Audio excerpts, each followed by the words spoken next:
Hey everybody, it's Nate with Sauce Ain't the Boss here again, and today is day 123 of quitting alcohol. One thing I really encourage all you guys to do if you're thinking about quitting alcohol, or maybe if you're in the early stages of trying to quit alcohol, is to write a pros and cons list. All the pros that you would probably experience in life if you quit alcohol, saving money, maybe your health. There's a whole long list of pros, I'm sure, that if you really thought about it, you could come up with. And then write a list of all the cons of quitting alcohol. What are the negative things? Experiencing the cravings, missing the buzz that you get from alcohol. And the reason I encourage you to do that is because when I started this whole journey, I did that. I wrote a pros and cons list. And, the pros list of all the good reasons to quit alcohol was huge.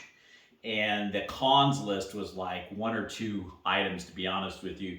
The biggest thing I could really come up with as far as a con to quitting alcohol was that I was going to have cravings and that I enjoyed the buzz or the numbing feeling that I got from alcohol. I really didn't, I used alcohol to socialize with somewhat, but it wasn't like my main thing. I did okay in that field without the alcohol, but my main thing was, I used it to relax. So I think that was one of my cons to quitting alcohol was I wouldn't learn how to relax possibly, which I've actually been working on doing since I quit alcohol, and I've come a long way on that. But yeah, I really encourage you guys to just sit down. It only took me 5 minutes, maybe 10 tops.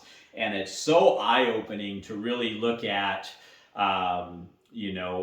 it on paper in front of you in a physical form of how long that pros list will probably be. Unless you've got way more cons to quitting alcohol than pros, but for me, I sure didn't, and what's really interesting is now being 123 days into this process, all the pros that I did list have in fact gotten way better. And the cons that I listed are exactly what I thought they would be. The occasional craving for alcohol, the occasional missing of the buzz. And those cons actually have gotten weaker and weaker and weaker. They were the strongest that first month, the cravings and the missing of the alcohol, pining after it a little bit. And a lot of that you can start to control and navigate with your mind as you learn to control your mind and switching those thoughts off when you're craving alcohol, getting up and doing something, and that type of thing, But I think that writing a list for me was one of the biggest motivators. And then I've kept that list, and I look back on it and it gives me reason to stay on the path. And if you're having a bad day craving the alcohol, you can pull that list out and go, holy cow, look at all these pros that I know I get to look forward to if I quit alcohol. Just a few of my pros. One of the biggest ones was I wanted to improve the relationship with my kids, my family, and I've in fact done that since I quit drinking alcohol. That was one of the top things. Another thing was my health. That's improved drastically in just the over 4 months that I've been off alcohol.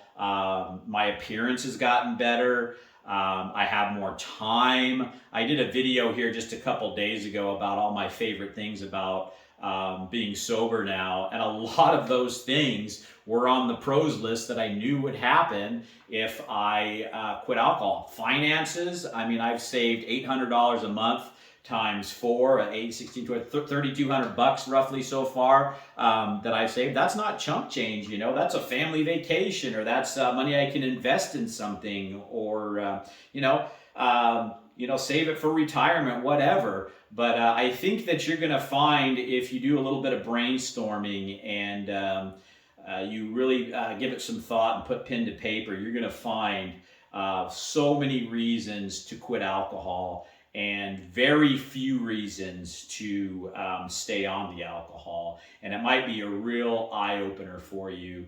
And I've always been a big believer in committing to goals and stuff on paper rather than just kind of having them floating around in the back of your mind as ideas. It's like it just becomes more real if you commit it and you spend the time to write stuff down and then have a list to go back and look at, because it just puts it into like a physical form, and it doesn't get lost or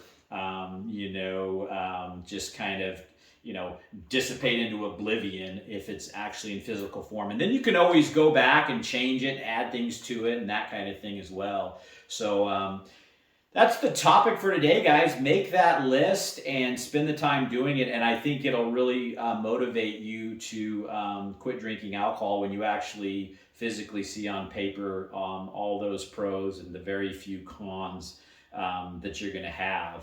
And so that's it for today, guys. If you're getting anything out of these videos, give them a like, subscribe to the channel if you can, and most importantly, remember, sauce ain't the boss. You are. You guys have a great day.